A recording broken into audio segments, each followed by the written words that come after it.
3 times it had been struck by lightning, but the tree remained a splendid creature, dignified by the name the oak, as if it were the only one. Instead of one in hundreds, it was Susan's nursery.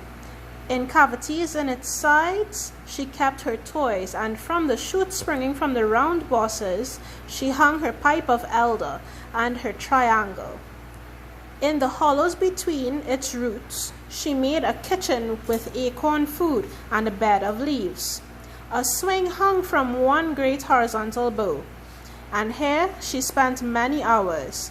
In the dusk she came, when the snow was thick on the ground, and the air cut like knives, and in the midsummer she lolled there with a book.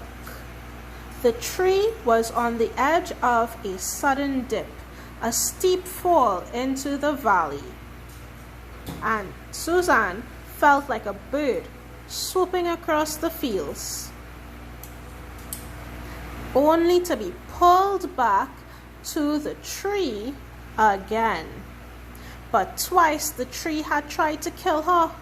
The long iron chains jerked treacherously one day and threw her off. She fell with her head on a piece of rock jutting through the thin, bare soil.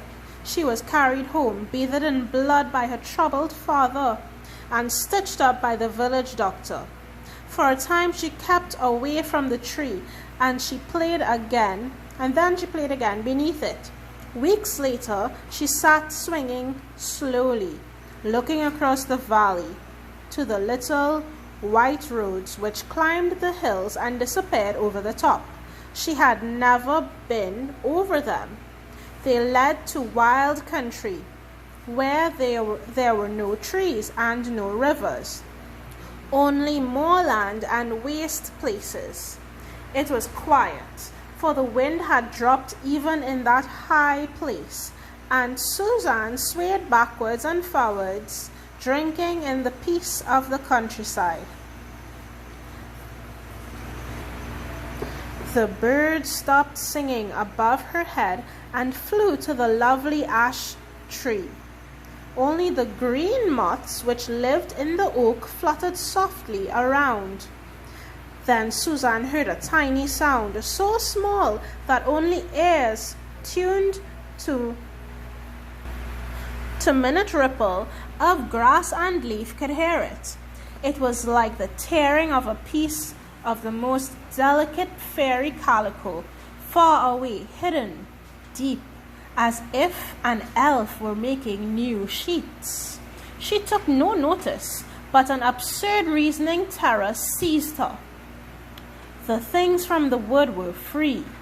She sat swinging, softly swinging, but listening, holding her breath, always pretending she did not care. Her heart's beating was much louder than the midget rip, rip, rip, which wickedly came from nowhere. She looked up at a tree, but there was nothing. No motion, not even a bird who might have made the sound deep in his tiny throat. As he whispered to himself a tune, a voice throbbed in her head. Go away, go away, go away. But still she sat on the seat, afraid of being afraid. Then aloud, to show them she was not frightened, she sighed and said, I'm so tired of swinging. I think I will go. And she trembled off the seat and walked swiftly away, the blood drumming in her ears, drowning the exquisitely small sound. Swiftly away. Immediately the rip grew to a thunder like a giant hand tearing a sheet in the sky, and the whole enormous bow fell with a crash which sent echoes round the hills.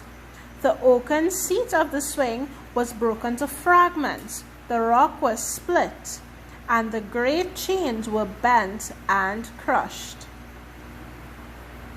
Susan stood frozen, bewildered, just outside the reach of the tree. The bough lay like a full-grown oak, torn off, fresh.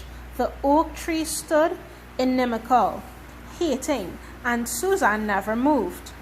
From the farm, Tom Garland rushed out, followed by the men and Becky.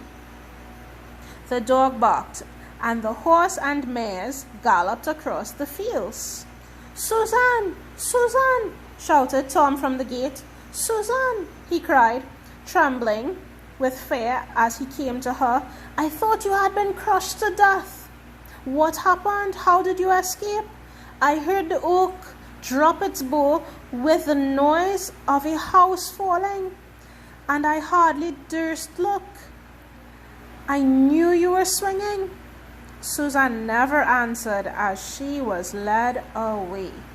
Right, guys, so after reading this, you'll be looking at the next page here, page 34, where we have literary uses of language, the simile and metaphor. Now, the simile is when you make a comparison between two things using like or as. So you're now explaining the comparisons made by the writer in the story that I just read and commenting on the effectiveness. So the metaphor is making the same comparison but without using like or as. So a simile would be me saying the windows were as white as snow, meaning that windows are covered in ice. The windows were as white as snow. So I'm using as to make the comparison between the window and the snow to show how frosty it is. So that's a simile using like or as to make that comparison. But when I use a metaphor, I may say that the window was a sheet of ice. Now it's not really a sheet of ice, and I didn't say like or as, and that's how you know it's a metaphor, because I am making a comparison between a sheet of ice and the window pane to show you just how frosty it was. Now you're looking at these here. It was Susan's nursery. Now, was it really Susan's nursery? Was that window really a sheet of ice? No. That's how you know it's a metaphor in lines 8 to 9. What about air cut like knives? You see they use the word like? That's how you know it's a simile. Right, so it was Susan's nursery. What does that mean in lines 8 to 9? 5, 6, 7, 8. Alright, so they were saying that the oak was, if it were the only one, right? See how big it was? And it was Susan's nursery, meaning like it took care of her. A nursery is where a baby goes, not so? Right, and it's taken care of.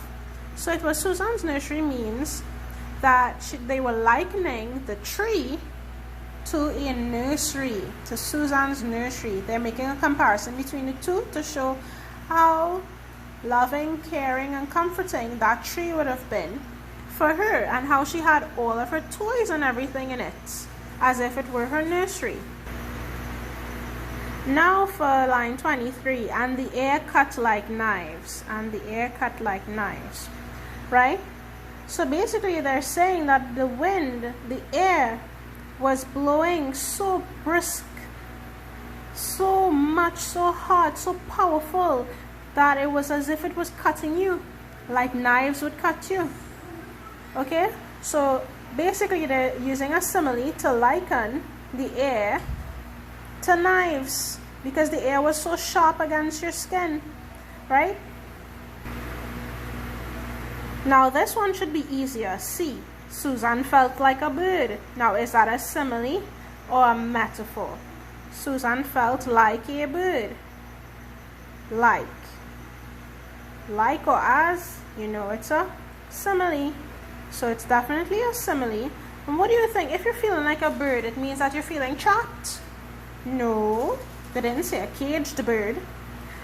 If you're feeling like a bird, look at Susan on the swing. She's feeling like a bird. It means that she's feeling free, right? She's feeling